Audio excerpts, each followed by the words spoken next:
Assalamualaikum semuanya. Halo, perkenalkan nama saya Milati Hanifa dari kelas 12 MIPA 5. Di sini saya akan menjelaskan tentang creating caption.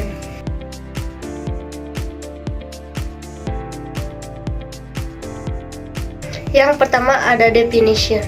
Jadi, apa sih caption text itu? Jadi, caption text is text that function to provide information about a photo or image briefly, concisely, and clearly. Jadi, caption text itu adalah teks yang berfungsi untuk memberikan informasi mengenai sebuah foto atau gambar secara singkat, padat, dan jelas. Jadi yang kedua adalah social function. The social function of caption is helping the reader or viewer to understand information that may not be in a photo or a video, to inform the basic information of some object.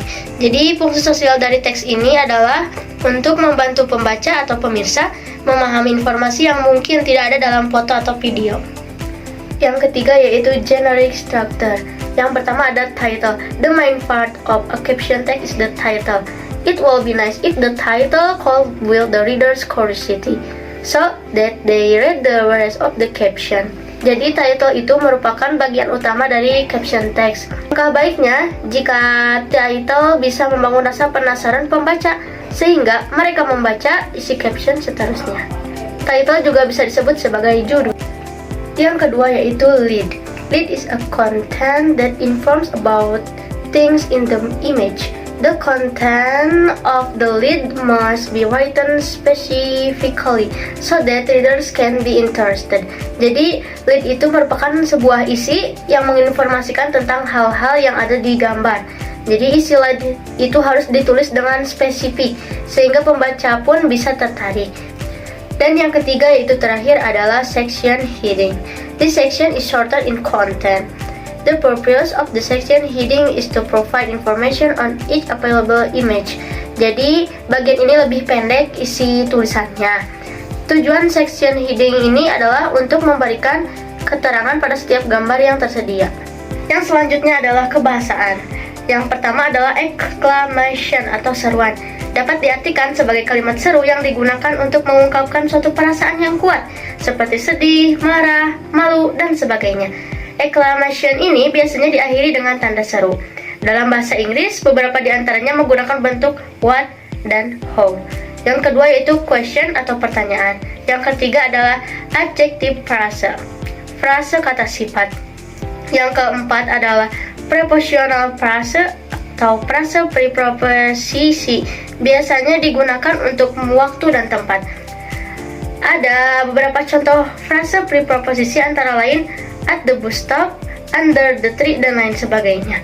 Dan yang terakhir adalah present tense. Penggunaan present tense pada caption agar lebih informatif, apalagi biasanya sebagian besar foto merupakan peristiwa berita yang terjadi sekarang. Dan yang terakhir adalah types atau tipe. Yang pertama ada identification bar. Jadi di caption jenis ini hanya menyebutkan siapa saja yang ada di dalam gambar tersebut. Yang kedua adalah cut line, katakan apa yang ada di dalam gambar dan apa yang orang lakukan di dalam gambar tersebut. Yang ketiga adalah summary, berisi penjelasan yang lebih lengkap tentang orang-orang yang ada di dalam gambar, apa yang mereka lakukan saat kejadian itu terjadi dan alasan mereka melakukannya. Yang keempat adalah expanded.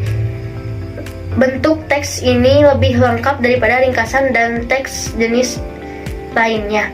Jadi teks jenis ini memuat berbagai peristiwa beserta kutipannya. Dan yang kelima adalah group identification. Jenis caption ini sama dengan jenis caption bar identifikasi. Hanya saja jenis ini digunakan jika gambar membuat lebih dari satu. Dan yang terakhir adalah quotes. Teks jenis ini berisi kutipan dari seseorang yang berhubungan dengan gambar yang ditampilkan. Jadi di sini saya menulis dua contoh dari caption teks. Yang pertama adalah ini, dan yang kedua adalah ini. Oke, sekian dari saya. Untuk penutupnya saya membuat dua pertanyaan, di mana kalian bisa langsung mengisi pertanyaannya di sana langsung ataupun ditulis di buku tulis kalian ya. Sekian dari saya. Wassalamualaikum warahmatullahi wabarakatuh.